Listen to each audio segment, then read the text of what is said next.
ಎಲ್ಲರಿಗೂ ನಮಸ್ಕಾರ ಸ್ನೇಹಿತರೆ. ಬುಧಗ್ರಹದಿಂದ ಆಳಲ್ಪಡುವ ಕನ್ಯಾ ರಾಶಿಯವರು ಬುದ್ಧಿವಂತರು, ಆದರೆ ಇತರರ ಮುಂದೆ ತೋರಿಸಿಕೊಳ್ಳೋದಿಲ್ಲ. ಇತರರ ನಡುವೆ ಎದ್ದು ಕಾಣಲು ಕಾರಣವಾಗುವ ಇವರ ಉತ್ತಮ ಗುಣಗಳು ಯಾವುವು ಎಂಬುದನ್ನು ನೋಡೋಣ ಬನ್ನಿ. ಬದುಕಿನಲ್ಲಿ ಎಲ್ಲ ಕಷ್ಟಗಳಿಗೂ ಎರಡು ಪರಿಹಾರವಿದೆ, ಒಂದು ದುಡಿಮೆ, ಮತ್ತೊಂದು ತಾಳ್ಮೆ. ಕನ್ಯಾ ರಾಶಿಯವರು ಈ 5 ಅಭ್ಯಾಸಗಳನ್ನು ಬದಲಾಯಿಸಿಕೊಂಡ್ರೆ ನಿಮ್ಮ ಮ್ಯಾರಿಡ್ ಲೈಫಲ್ಲಿ, ಪ್ರೊಫೆಷನಲ್ ಲೈಫಲ್ಲಿ, ಬಿಸ್ನೆಸ್ ಲೈಫಲ್ಲಿ ಸಂತೋಷವಾಗಿರಬಹುದು. ಯಾವ 5 ಅಭ್ಯಾಸಗಳನ್ನು ಎಂಬಂಥ ವಿಚಾರಗಳನ್ನು ಈ ವಿಡಿಯೋದಲ್ಲಿ ತಿಳಿಸಿಕೊಡಲಿದ್ದೇನೆ.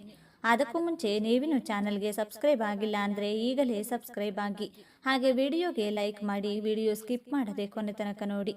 ಎಲ್ಲರೂ ಭಕ್ತಿಯಿಂದ ಜೈ ಬುಧದೇವ ಅಂತ ಕಮೆಂಟ್ ಮಾಡಿ. ಕಾಲಪುರುಷನ ಕುಂಡಲಿಯಲ್ಲಿ ಕನ್ಯಾ ರಾಶಿ 6ನೇ ರಾಶಿಯಾಗಿದೆ. ಇದು ಪೃಥ್ವಿ ತತ್ವ ರಾಶಿ. ಈ ರಾಶಿಯ ಅಧಿಪತಿ ಬುದ್ಧಿಕಾರಕ ಬುಧ ಗ್ರಹ. ಕನ್ಯಾ ರಾಶಿಯವರು ಬದಲಾಯಿಸಿಕೊಳ್ಳಬೇಕಾದಂಥ ಮೊದಲನೇ ಅಭ್ಯಾಸ, ನೀವು ನಿಮ್ಮ ಮೇಲೆ ನಂಬಿಕೆ ಇಟ್ಟಿರುವುದಿಲ್ಲ. ಸೆಲ್ಫ್ ಡೌಟ್ ಪಡುವುದನ್ನು ಮೊದಲು ಬಿಡಬೇಕು. ನೀವು ನಿಮ್ಮ ಮೇಲೆ ನಂಬಿಕೆಯನ್ನು ಬೆಳೆಸಿಕೊಳ್ಳಲು ಪ್ರಾರಂಭ ಮಾಡಬೇಕು. ಅಯ್ಯೋ, ನನ್ನ ಕೈಲಿ ಈ ಕೆಲಸ ಮಾಡಲು ಸಾಧ್ಯನಾ, ಸೋತು ಹೋದರೆ ಏನು ಮಾಡುವುದು ಎಂಬಂಥ ಅಪನಂಬಿಕೆಯನ್ನು ಬಿಡಿ. ಎಲ್ಲ ವಿಚಾರದಲ್ಲಿಯೂ ಅಪನಂಬಿಕೆಯನ್ನು ಬಿಟ್ಟು ಧೈರ್ಯದಿಂದ ಕೆಲಸ ಮಾಡಲು ಪ್ರಾರಂಭಿಸಿ.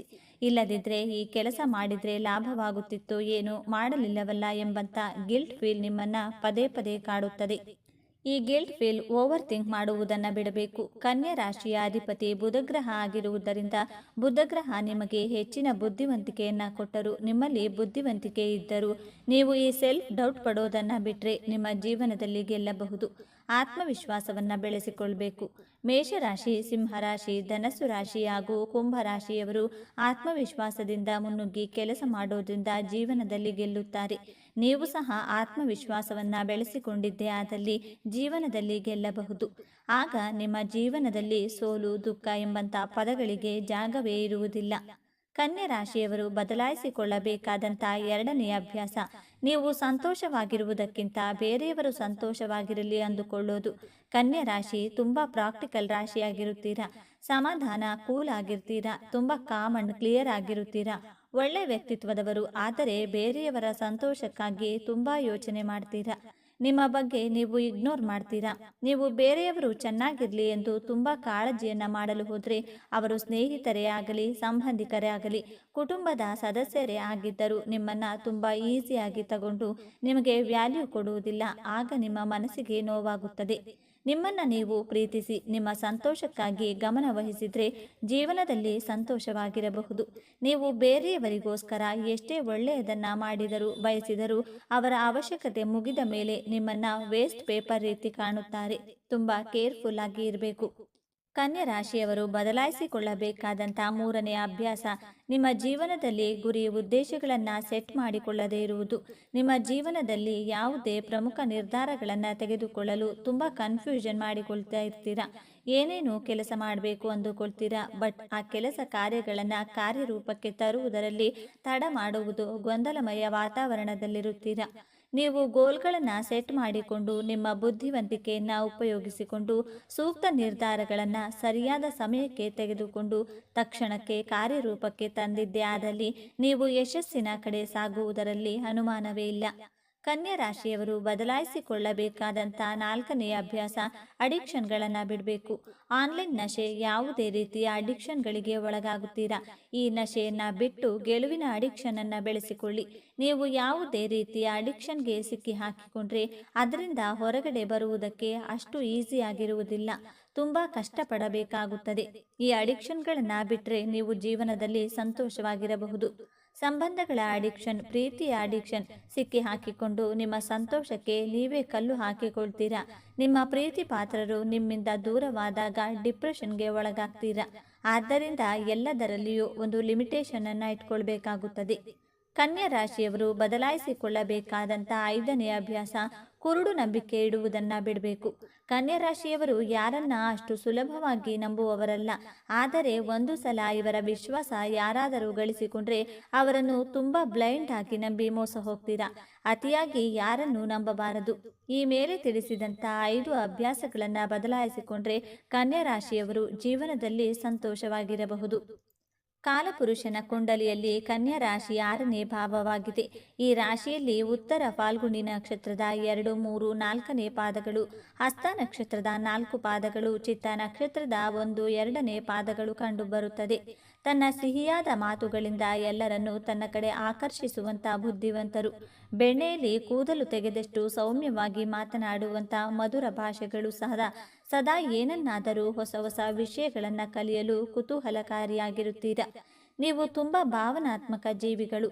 ತಮ್ಮ ಭಾವನೆಗಳನ್ನು ನಿಯಂತ್ರಿಸಲು ಆಗದೆ ತುಂಬ ಭಾವನೆಯಲ್ಲಿ ತೊಳಲಾಟ ಮಾಡ್ತೀರಾ. ತುಂಬ ಚಟುವಟಿಕೆಯಿಂದ ನವೋಲ್ಲಾಸದಿಂದ ಕೂಡಿರುತ್ತೀರಾ. ಬಹಳ ಸಂಘರ್ಷದಿಂದ ಕೆಲಸ ಮಾಡಿದರೂ ಆ ಕೆಲಸ ಕಾರ್ಯದಲ್ಲಿ ಯಶಸ್ಸು ಸಿಗದೇ ಇದ್ದಾಗ ಬಹಳ ಬೇಗ ನಿರಾಶೆಗೆ ಒಳಗಾಗ್ತೀರಾ. ಸಾಮಾಜಿಕ ರಾಜಕೀಯ ಕ್ಷೇತ್ರದಲ್ಲಿ ಆಸಕ್ತಿ ಉಳ್ಳವರು, ಸಕಲ ಕಲಾವಲ್ಲಭರು, ಸಾಕ್ಷಾತ್ ವಿಷ್ಣುವಿನ ವಿಶೇಷವಾದಂಥ ಆಶೀರ್ವಾದದಿಂದ ಜನಿಸಿರುತ್ತೀರಾ. ನಿಮ್ಮ ಜನ್ಮಸ್ಥಳದಿಂದ ದೂರದಲ್ಲಿ ಕೆಲಸ ಕಾರ್ಯ ಮಾಡಿದರೆ, ವ್ಯವಹಾರ ಮಾಡಿದರೆ ಉತ್ತಮ ಯಶಸ್ಸನ್ನು ಪಡೆಯಬಹುದು. ನೀವು ಕನ್ಯಾ ರಾಶಿಯಲ್ಲೇ ಜನಿಸಲು ಕಾರಣವೇನು ಎಂದು ನೋಡೋದಾದರೆ, ಕನ್ಯಾ ರಾಶಿ ಪ್ರಾಕೃತಿಕ ಕುಂಡಲಿಯ 6ನೇ ಭಾವದಲ್ಲಿ ಕಂಡುಬರುತ್ತದೆ. ನಮ್ಮ ಪೂರ್ವ ಜನ್ಮದ ಬಗ್ಗೆ ತಿಳಿದುಕೊಳ್ಳಲು ಪಂಚಮ ಭಾವವನ್ನು ವಿಮರ್ಶೆ ಮಾಡಬೇಕು. ಕನ್ಯಾ ರಾಶಿಯವರ ಪಂಚಮಾಧಿಪತಿ ಶನಿ ಗ್ರಹವಾಗಿರುವುದರಿಂದ ನೀವು ಇಂದಿನ ಜನ್ಮದಲ್ಲಿ ಬಹಳ ಪರಿಶ್ರಮದಿಂದ ದುಡಿದಿರುತ್ತೀರಾ. ಕನ್ಯಾ ರಾಶಿ 6ನೇ ಭಾವ ಅಂದರೆ ಶತ್ರುಸ್ಥಾನ.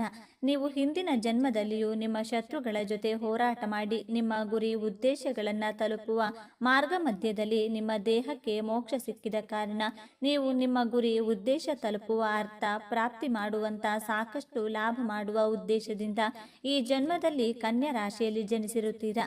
ಆದ್ದರಿಂದ ನೋಡಿ, ಕನ್ಯಾ ರಾಶಿಯವರು ಲಾಭಕ್ಕೋಸ್ಕರ, ಕುಟುಂಬದವರಿಗೋಸ್ಕರ, ಪ್ರೀತಿಗೋಸ್ಕರ ಸದಾ ಮಾನಸಿಕವಾಗಿ ಹೋರಾಟ ಮಾಡುತ್ತಲೇ ಇರುತ್ತಾರೆ. ನಕ್ಷತ್ರದ ಪ್ರಕಾರ ನೋಡೋಣ. ಕನ್ಯಾ ರಾಶಿಯ ಉತ್ತರ ಫಾಲ್ಗುಣಿ ನಕ್ಷತ್ರದಲ್ಲಿ ಜನಿಸಿದರೆ ಬಾಲ್ಯದಿಂದಲೇ ತುಂಬ ಪ್ರಿಯರಾಗಿರುತ್ತೀರಾ. ಮಕ್ಕಳು ಅಂದರೆ ಆಟ ಆಡೋದ್ರಲ್ಲಿ ಮುಳುಗಿರುತ್ತಾರೆ. ಆದರೆ ನೀವು ನಿಮ್ಮ ವಿಚಾರಧಾರೆ, ಯೋಚನೆ ಮಾಡೋದ್ರಲ್ಲಿ ಮುಳುಗಿರ್ತೀರಾ. ಬಹಳ ಶಾಂತ ಸ್ವಭಾವದವರಾಗಿರುತ್ತೀರಾ. ನಿಮ್ಮ ನೆರೆಹೊರೆಯವರು ಈ ಮಗು ಇಷ್ಟು ಚಿಕ್ಕ ವಯಸ್ಸಿಗೆ ಎಷ್ಟು ಶಾಂತಿ, ಸಮಾಧಾನವಾಗಿದೆ ಎಂದು ಪ್ರಶಂಸೆ ಮಾಡುತ್ತಾರೆ. ಹಸ್ತ ನಕ್ಷತ್ರದಲ್ಲಿ ಜನಿಸಿದವರಿಗೆ ಚಂದ್ರದಶ ಪ್ರಾರಂಭವಾಗುತ್ತದೆ. ನಿಮ್ಮ ಲಾಭಸ್ಥಾನದ ಅಧಿಪತಿನೂ ಚಂದ್ರಗ್ರಹಣೆ ಆಗಿರುವುದರಿಂದ ನಿಮ್ಮ ಸುತ್ತಮುತ್ತಲಿನವರು ನಿಮ್ಮ ಮಾತು, ನಿಮ್ಮ ನಗುವಿಗೆ ಆಕರ್ಷಿತರಾಗಿರುತ್ತಾರೆ. ನಿಮಗೆ ನಿಮ್ಮ ಕುಟುಂಬದವರಿಂದ, ಸ್ನೇಹಿತರಿಂದ, ಅಕ್ಕಪಕ್ಕದ ಮನೆಯವರಿಂದ ಪ್ರೀತಿ, ಆರೈಕೆ ಹೆಚ್ಚಾಗಿ ಸಿಗುತ್ತದೆ. ಚಂದ್ರ ಅಂದರೆ ಸಂವೇದನಾಶೀಲ, ಶೀತಲ ಗ್ರಹ. ಈ ಗುಣ ಹಸ್ತ ನಕ್ಷತ್ರದವರಲ್ಲಿಯೂ ಕಾಣಬಹುದು. ನೀವು ಎಲ್ಲರ ಜೊತೆ ನಗುತ್ತಾ ಮಾತನಾಡೋದ್ರಿಂದ ಎಲ್ಲರಿಗೂ ಇಷ್ಟವಾಗ್ತೀರಾ. ಚಂದ್ರನ ದಶ ಮುಗಿದ ನಂತರ ಮಂಗಳ ಗ್ರಹದ ದಶ ಪ್ರಾರಂಭವಾಗುತ್ತದೆ. ಮಂಗಳ ಗ್ರಹ ನಿಮ್ಮ ತೃತೀಯಾಧಿಪತಿ ಹಾಗೂ ಅಷ್ಟಮಾಧಿಪತಿ ಆಗಿರೋದ್ರಿಂದ ನೀವು ಚಿಕ್ಕವರಿದ್ದಾಗಲೇ ಮಂಗಳ ದಶ ಪ್ರಾರಂಭವಾಗಿ ಮುಗಿಯುವುದು ಹೆಚ್ಚು ಸಮಸ್ಯೆಗಳೇನೂ ಉಂಟಾಗುವುದಿಲ್ಲ. ನಿಮ್ಮಲ್ಲಿ ಧೈರ್ಯ, ಸಾಹಸದ ಗುಣವಿರುತ್ತದೆ. ಮಂಗಳ ಗ್ರಹದ ದಶ ಕಾಲದಲ್ಲಿ ನಿಮ್ಮ ತಂದೆ ತಾಯಿ ಸಮಸ್ಯೆಗಳನ್ನು, ಚಾಲೆಂಜಸ್ಗಳನ್ನು ಫೇಸ್ ಮಾಡಬೇಕಾಗುತ್ತದೆ. ನೀವು ಯೌವನಾವಸ್ಥೆ ತಲುಪಿದಾಗ ರಾಹುವಿನ ಮಹಾದಶ ಪ್ರಾರಂಭವಾಗುತ್ತದೆ. ರಾಹು ಗ್ರಹ ಅಂದರೆ ಅಚೀವ್ಮೆಂಟ್ ಹಾಗೂ ಅಟ್ಯಾಚ್ಮೆಂಟ್ ಗ್ರಹ. ಯೌವನ ಅವಸ್ಥೆಯಲ್ಲಿ ಭಯಪಡದೆ ಹೋರಾಟ ಮಾಡಿ ನಿಮ್ಮ ಇಚ್ಛೆಗಳನ್ನು ಪೂರೈಸಿಕೊಳ್ಳಲು ಈ ಕನ್ಯಾ ರಾಶಿಯಲ್ಲಿ ಜನಿಸಿರುತ್ತೀರಾ. ಹಿಂದಿನ ಜನ್ಮದಲ್ಲಿ ನೀವು ಸಾಧನೆಯ ಕೊನೆಯ ಹಂತಕ್ಕೆ ತಲುಪಿದಾಗ ನಿಮ್ಮ ಮೃತ್ಯುವಾಗಿತ್ತು. ಆದ್ದರಿಂದ ಈ ಜನ್ಮದಲ್ಲಿ ನಿಮ್ಮ ಇಚ್ಛೆಗಳನ್ನು, ಉದ್ದೇಶಗಳನ್ನು ಈಡೇರಿಸಿಕೊಳ್ಳಲು ಕನ್ಯಾ ರಾಶಿಯಲ್ಲಿ ಜನಿಸಿರುತ್ತೀರಾ. ವಾಸ್ತವವಾಗಿ ಹೇಳೋದಾದರೆ ಮೃತ್ಯು ಆಗುವುದು ದೇಹಕ್ಕೆ ಮಾತ್ರ, ಆತ್ಮಕ್ಕೆ ಅಲ್ಲ. ಆತ್ಮ ಹಲವು ದೇಹಗಳ ಮೂಲಕ ಪರಿಭ್ರಮಣೆ ಮಾಡಿ ತನ್ನ ಮನಸ್ಸಿನ ಸೂಕ್ತ ಇಚ್ಛೆಗಳನ್ನು ಈಡೇರಿಸಿಕೊಳ್ಳಲು ಪ್ರಯತ್ನ ಮಾಡುತ್ತದೆ. ಕನ್ಯಾ ರಾಶಿಯ ಅರ್ಥ ತ್ರಿಕೋಣ ರಾಶಿಯಾಗಿದೆ.